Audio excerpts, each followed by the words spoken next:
This was our 77th consecutive Tuesday's protest in front of this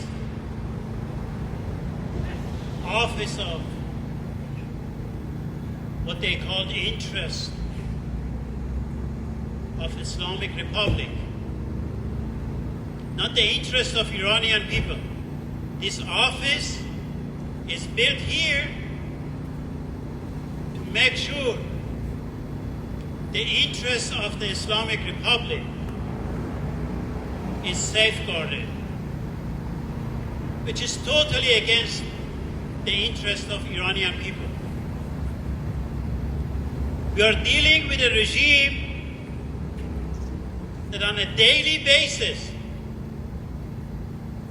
detains, torture, and executes Iranian people.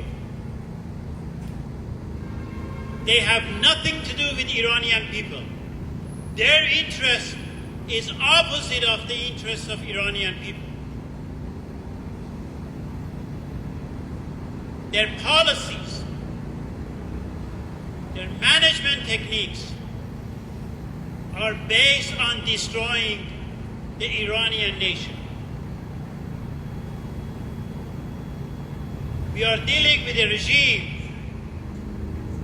that uses every opportunity, every utility in its disposal to dismantle what we know as a civil society. We stand here every Tuesday in solidarity with the prisoners in Iran, who the only weapon that they have is their lives. And they go on a strike, and they put that on the line. Islamic regime uses its military, its security forces, which we have nothing to do with it. There isn't anything we can do with it.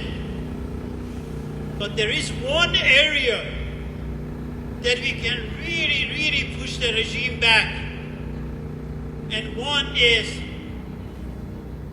protecting the public opinion in Iran and outside of Iran. By exposing the Islamic regime, by telling the truth, by telling the stories of prisoners, by saying their names, by upholding their goals. And this is one area that we can really defeat Islamic Republic, and it's up to any one of us to confront the Islamic regime and stopping it from imposing its own narrative and telling the world their stories that are not true. We stand here to tell the truth of what is going on in Iran, telling all the people around the world that the Iranian people, especially Iranian women, don't have the basic rights. They can't even choose what they want to wear. Economic conditions in Iran is disastrous. We have a wealthy segment that almost owns everything, major industries. And we have a majority that are lacking the basic human needs. We say no to execution, and we know execution in Iran will not stop until this regime is overthrown, until the Iranian people determine their own destiny. Where were you in Iran the last time? We have here people who really buy into the lies of the Islamic regime. We have people here who don't want to really get into the depth of problems, and all they see is the news coming out from the mouth of liars and those who are crack propagandists for this regime. And that's one area that we can really defeat Islamic Republic and not allowing it to engineer the public opinion. We know that prisoners in Iran with bravery stand up to this regime, and that's the lesson we have learned from them in order to stand up to this regime here and anywhere around the world. Down with the Islamic regime in Iran. Down with the Islamic regime in Iran. No to execution. No to execution. No to execution. No to execution. Woman life freedom. Woman life freedom. Woman life freedom. Woman life freedom. Next Tuesday, 10:30, same place. Thank you. Everybody should have the basic rights of being able to choose how they present in themselves. Whether it be deciding between covering their hair or letting it blow free in the wind, or singing and dancing to their ancestral music, or even the music they curate from their own living experience. Men speaking up for mothers, sisters, and daughters should be celebrated for their heroism, strength, and decency, not condemned and in sham trials and found guilty of insulting God and being murdered for it. Teachers and students shouldn't be stifled from exploration, curiosity, and learning just because of their gender, dress, or theology, like those who are Kurdish, Zoroastrian, Baha'i, or of an Abrahamic faith. With those who dare to speak and think critically of surroundings, disappearing in prisons or hospitals, never to be seen alive again. Children should feel free and safe to find their own identities and grow into their own adulthood without knowing the grief of loss due to state-sponsored murder. Blue-collar workers should be able to afford to feed themselves with safety and dignity. Afghan refugees trying to escape the even more tyrannical Taliban shouldn't be just abandoned and left to die because we are too busy virtue signaling for a government who's rounding them up and putting them in camps, just because all we see is our president is bad and anybody who he hates is a good guy. Our hopes are to one day be able to go a month without crying because someone we've been trying to help and save their life has been murdered by the government who should be protecting them. And that those we are trying to support know we are trying our best from the outside. Down with the Islamic Republic of Iran. Down with the Islamic Republic of Iran. Down with the Islamic Republic of Iran. Down with the Islamic Republic of Iran.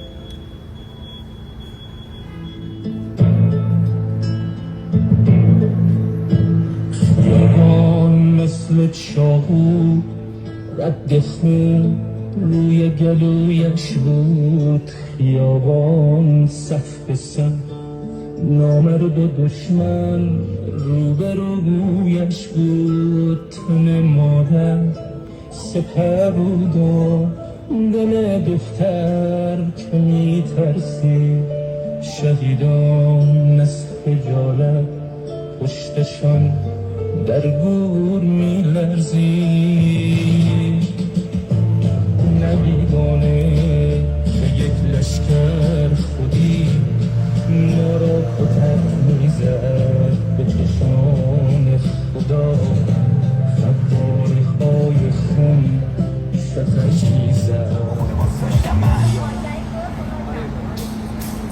ولی جریان داره زندگی، هنوز زنده است تو منطقه، داره جاری میشه مثل هنوز جوشانم چشما، کوتاه شده ویترینش داره تندتر میشه تاش، بشنو داغ‌تر میشه صدا، یعنی نزدیک شده فشار. ولی جریان داره زندگی، هنوز زنده است تو منطقه، داره جاری میشه مثل هنوز جوشانم چشما، کوتاه شده ویترینش داره تندتر میشه تاش، بشنو داغ‌تر میشه صدا، یعنی نزدیک شده فشار. خوردن همه استخونان، جوهر قلم داره میشه رفت.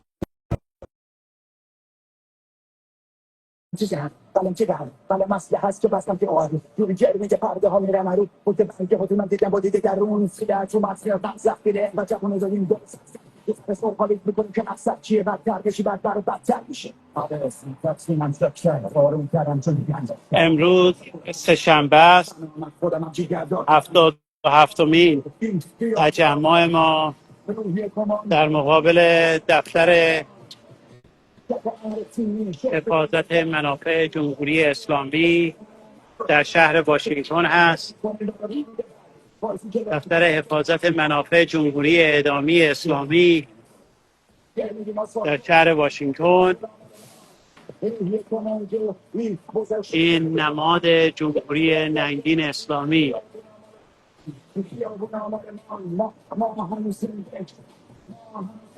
تنها جایی که در شمال آمریکا مردم از جاهای مختلف رو میکشونند و برای کارهای کوچک کاغذی بوروکراتیک، بارگوسری و شلوار بلند و پوشیده بیان.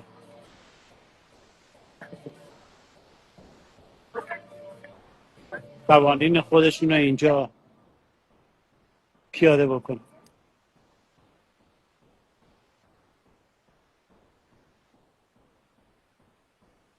امروز بیانیه زندانیان منتشر شد که در 48 زندان با اضافه شدن زندان یزد، زندانیان به اعتصاب غذاشون ادامه میدن. در بیانیه زندانیان اشاره شده به کشتار و اعدام هایی که صورت گرفته و حکمایی که اجرا شده و احکامی که برای اعدام زندانیان مورد تعیین قرار گرفته. زندانیان سیاسی، بند زنان، بند مردان، بعد از بمباران اوین به زندانهای برچک و بشاپویه انتقال پیدا کردند.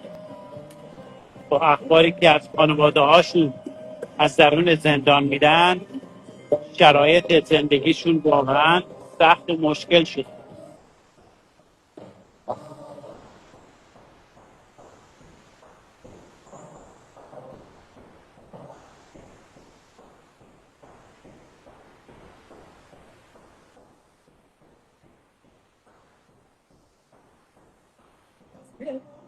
نگرانی در مورد وضع زندانیان در زندانهای ایران بیش از پیش است، مخصوصاً بعد از افتضاحی که جمهوری اسلامی به بار آورد در عدم توانایی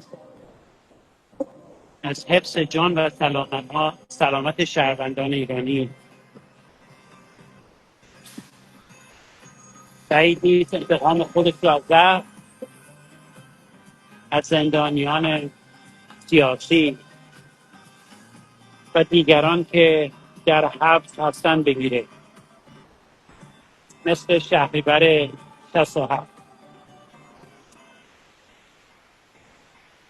ما برنامه خودمون رو تا چند لحظه دیگه شروع میکنیم با خواندن بیانیه زندانیان که از ایران اومده امروز و شعری از بریشه مرادی که بازگو کننده امید و آرزوی زندانیان است. با چند لحظه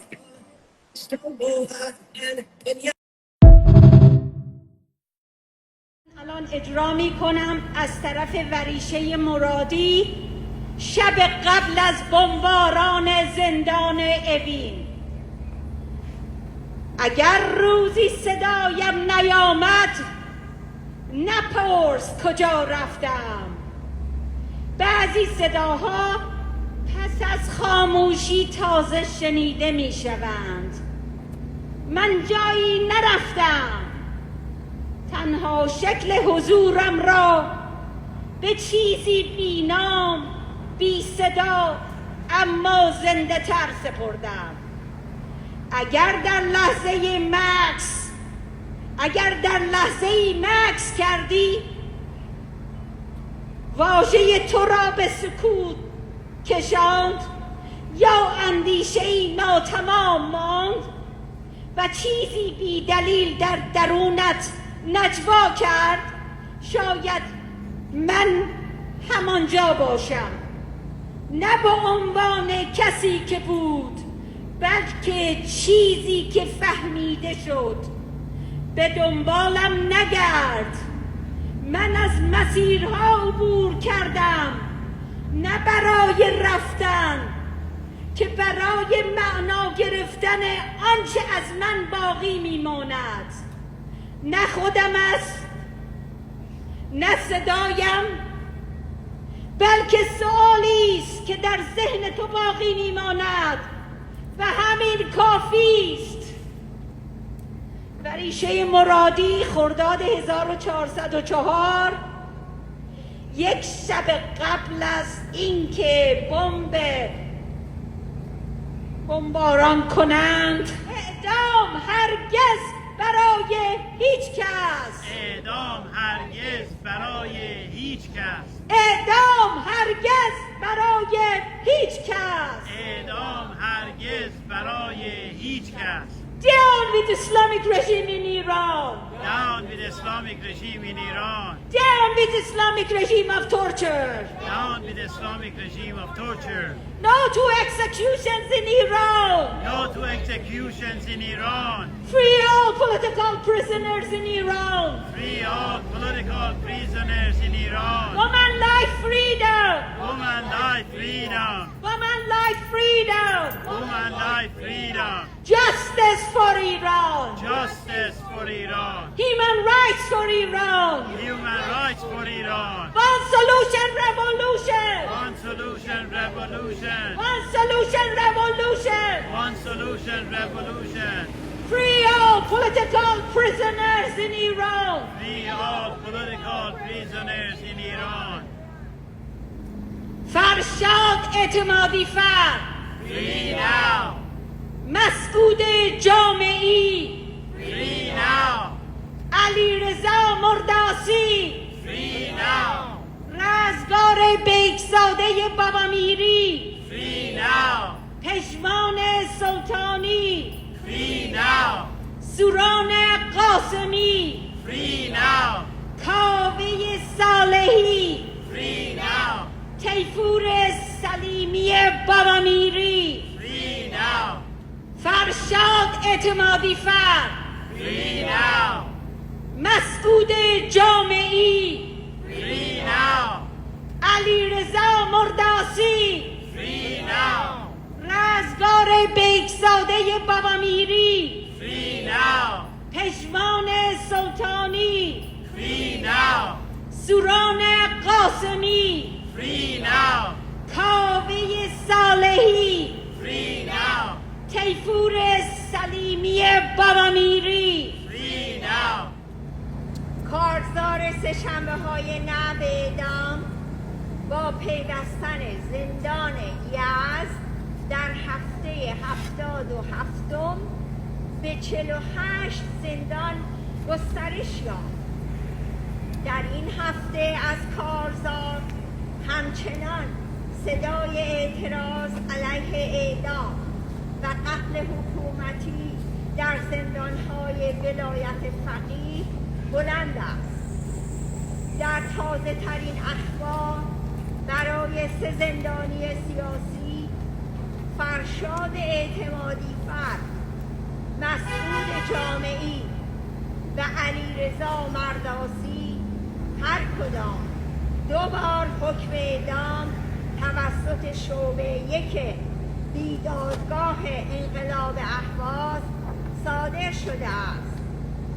همچنین در روزهای اخیر 3 زندانی سیاسی عقیدتی محکوم به اعدام از هموطنان عرب به نامهای علی مجدم، معین خمفری و محمد رضا مقدم در اهواز به سلول انفرادی منتقل شده‌اند و متاسفانه در خطر اجرای حکم اعدام قرار دارند.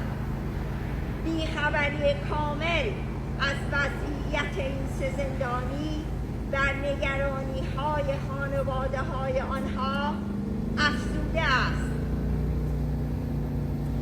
بیخبری از وضعیت این 3 زندانی و 10ها زندانی دیگر خطر ناپدیدسازی قهری را به شدت به همراه دارد. اتفاقی که در گذشته بسیار شاهد آن بوده‌ایم. خانم مایساتا، گزارشگر ویژه سازمان ملل در امور حقوقی بشر ایران، با ابراز نگرانی از وضعیت 3 زندانی عرب اهوازی بار دیگر زنگ خطر بین المللی در مورد موج سرکوب در ایران را به صدا درآورده است. این هشدارها باید به مطالبه‌ای عمومی برای توقف فوری اعدام‌ها بدل شود.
چاقو رد خون روی گلویش بود، خیابان صف به صف، نامرد و دشمن روبرویش بود. تن مادر سپر بود و دل دختر که میترسید، شهیدان از خجالت پشتشان در گور میلرزید.